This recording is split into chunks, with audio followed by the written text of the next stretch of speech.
In Congress, July 4th, 1776,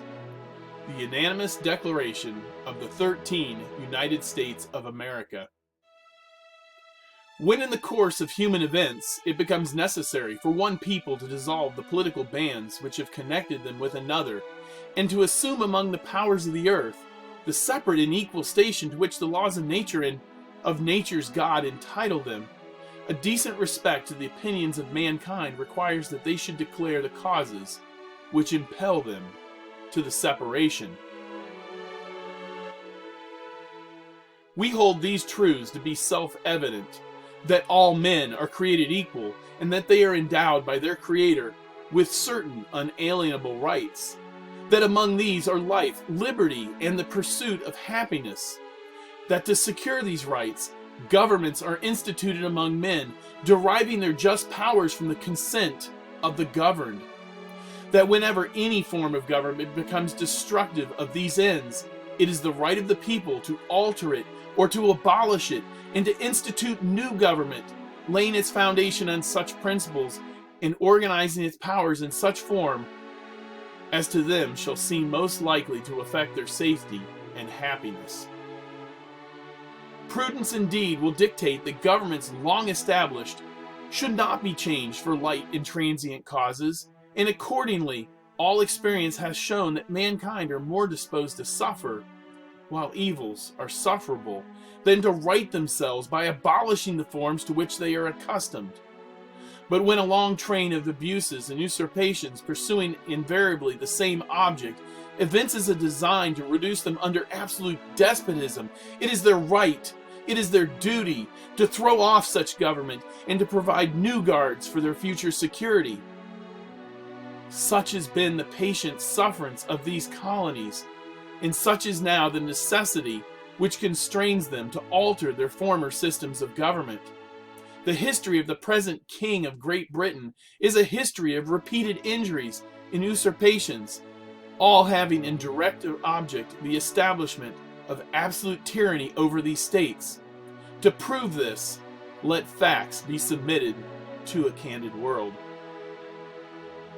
He has refused to assent to laws the most wholesome and necessary for the public good. He has forbidden his governors to pass laws of immediate and pressing importance unless suspended in their operation till his assent should be obtained, and when so suspended, he has utterly neglected to attend to them. He has refused to pass other laws for the accommodation of large districts of people, unless those people would relinquish the right of representation in the legislature, a right inestimable to them and formidable to tyrants only. He has called together legislative bodies at places unusual, uncomfortable, and distant from the depository of their public records, for the sole purpose of fatiguing them into compliance with his measures. He has dissolved representative houses repeatedly for imposing with manly firmness his invasions on the rights of the people. He has refused for a long time, after such dissolutions, to cause others to be elected, whereby the legislative powers, incapable of annihilation, have returned to the people at large for their exercise, the state remaining in the meantime exposed to all the dangers of invasion from without and convulsions within. He has endeavored to prevent the population of these states for that purpose, obstructing the laws for naturalization of foreigners, refusing to pass others to encourage their migrations hither, and raising conditions of new appropriations of lands. He has obstructed the administration of justice by refusing his assent to laws for establishing judiciary powers.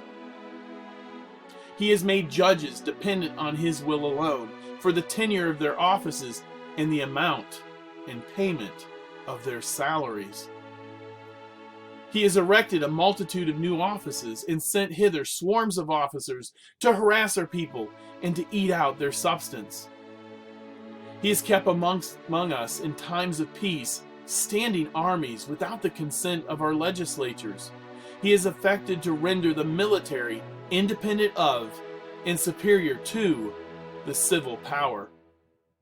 He has combined with others to subject us to a jurisdiction foreign to our Constitution and unacknowledged by our laws, giving his assent to their acts of pretended legislation,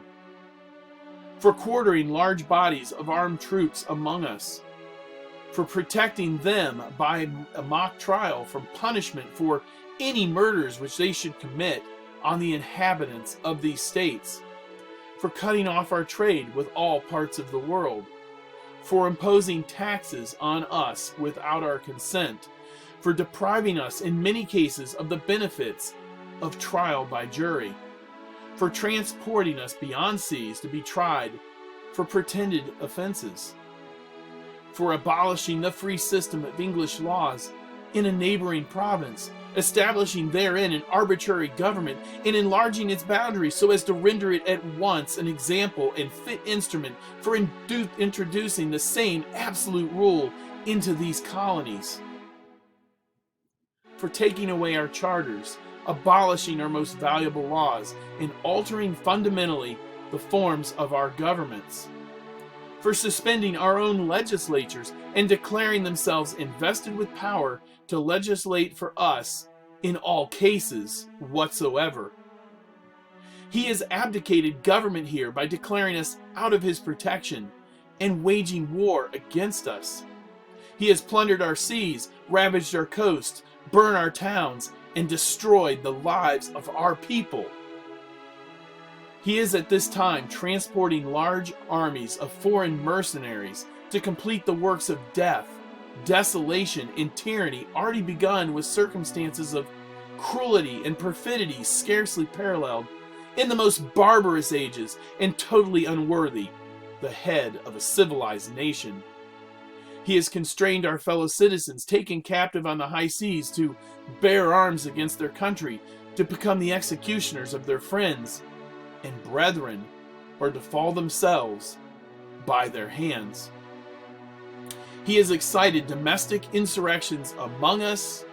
and has endeavored to bring on the inhabitants of our frontiers, the merciless Indian savages whose known rule of warfare is an undistinguished destruction of all ages, sexes, and conditions. In every stage of these oppressions, we have petitioned for redress in the most humble terms. Our repeated petitions have been answered only by repeated injury. A prince whose character is thus marked by every act which may define a tyrant is unfit to be the ruler of a free people. Nor have we been wanting in attentions to our British brethren. We have warned them from time to time of attempts by their legislature to extend an unwarrantable jurisdiction over us. We have reminded them of the circumstances of our immigration and settlement here. We've appealed to their native justice and magnanimity, and we have conjured them by the ties of our common kindred to disavow these usurpations, which would inevitably interrupt our connections and correspondence. They too have been deaf to the voice of justice and of consanguinity.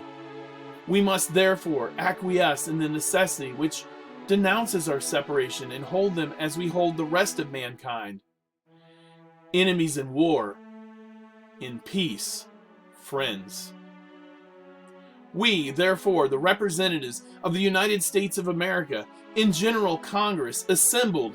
appealing to the Supreme Judge of the world for the rectitude of our intentions, do in the name and by the authority of the good people of these colonies, solemnly publish and declare that these colonies are, and of right, ought to be free and independent states that are absolved from all allegiance to the British Crown, and that all political connection between them and the state of Great Britain is and ought to be totally dissolved, and that as free and independent states, they have the power to levy war, conclude peace, contract alliances, establish commerce, and to do all other acts and things which independent states may of right do. And for the support of this declaration, with a firm reliance on the protection of divine providence, we mutually pledge to each other our lives, our fortunes, and our sacred honor.